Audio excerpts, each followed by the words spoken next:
Hi, I'm Jack Shilley and I work on the plant area here at Longacres Nursery.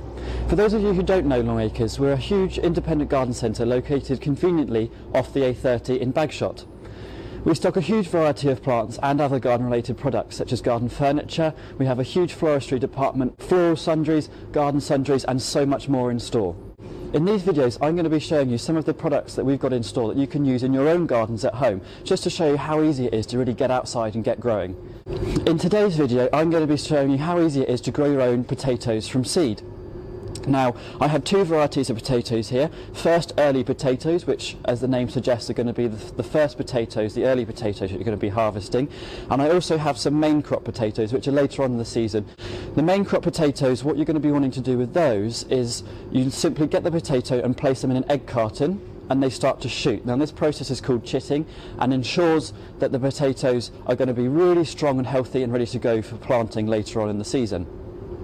With the first earlies, I'm going to be planting them into grow sacks, so you don't even need an awful lot of space to grow your own potatoes. Just a little corner on the edge of the patio or somewhere where you can put one of these potato grow sacks and let the potatoes grow away for the season.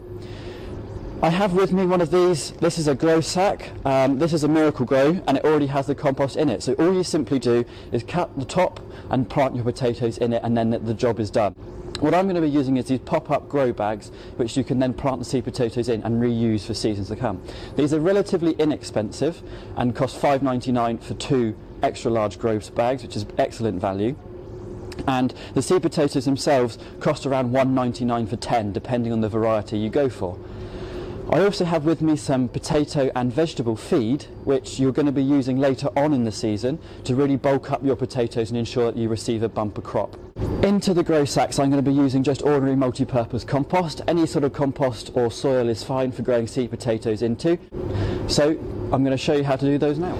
So this here is the potato grow sack. As you can see, they can fold completely flat, so it makes it really easy for them to store so you can use them in seasons to come. Now another advantage of using these grow sacks is that they have this access door at the front. Now it's really easy to get access to your potatoes when harvest time comes around. Instead of having to dig up loads of areas of soil to get access to your potatoes underneath, all you have to do is simply pull open this flap and you can get access to the potato harvest in seconds. Now these grow sacks are made of a really nice strong material and simply open up and form a flat base so you can start putting your compost and your seed potatoes in. Now when it comes to actually planting your seed potatoes, you don't have to fill the bag completely up. All you have to do is put 3 to 4 inches of compost in the bottom, put the potatoes on top and then cover the potatoes over. What you'll be doing over the season is you'll be doing a process called earthing up. Now what this means is when the potatoes send out their leafy shoots, their green shoots, their foliage, you're going to want to be covering these over. What this does is it encourages more root growth underneath the soil, and more root growth means more potatoes, as they're a root crop. This doesn't harm the plant in any way and just ensures that you get a really nice big bumper crop at the end of the season. The seed potatoes that I'm going to be sowing today are Casablanca. You get 10 for £1.99 and they're good for mashing, chipping, roasting, baking, boiling, but you can't use them in a salad. So they are a good all-round potato. What I'm going to do now is show you exactly how to use one of these grow sacks and how you plant your seed potatoes into it. So I've got my potato bag here, as you can see, and now what I'm going to do is I'm going to add that first layer, about 4 inches of compost. It's not a precise science, so you don't need to have a ruler or a proper measuring tape or anything like that. Just a rough guesstimate on 4 inches in the bottom, so they've got a nice rooting base to get into to start with.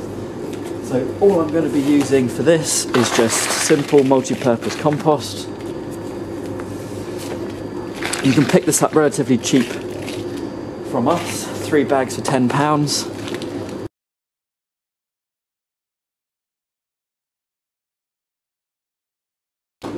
Make sure that it's nice and spread out so it's in all the pockets and the corners of the bag.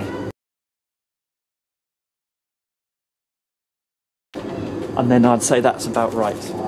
Now the next step is to actually plant your seed potatoes into the bag. So I've got these Casablanca first early potatoes, and as you can see they have already got shoots which are here. These need to be pointing up, so this side of the potato is going to be resting on the soil. In a bag like this, you're going to be wanting to put about 3 to 4 seed potatoes in there, just on the surface of the soil.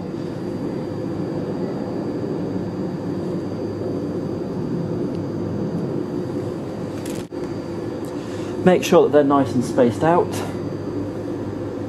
That's about right. And then what you do with those is cover them with a layer of compost, so a maximum of 6 inches. I'm going to go for around another 4 inches on top of that, and that will get the potatoes off to a really good start.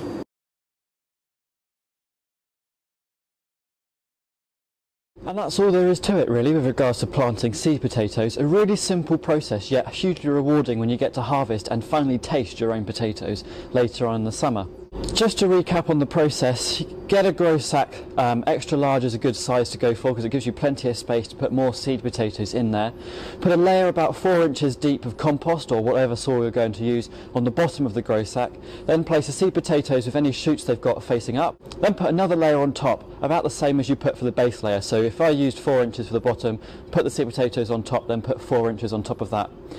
Then, as I said, carry on with the earthing up process. So when the shoots come above the compost in the soil, cover them over. This encourages more potatoes. And give them a feed every now and then. So after these have started to shoot and you've earthed them up for the first time, that's the ideal period to give your potatoes their first feed of the season. Then continue to do this on a sort of 3 to 4 week basis until harvest time. So you're only going to be feeding them 2 or 3 times, but it really does help bulk up those potatoes. If we're going to have snow or a very harsh period of frost, which could still happen at this time of the year, then just make sure there's somewhere a little bit more sheltered, or you put a layer of frost fleece on the top.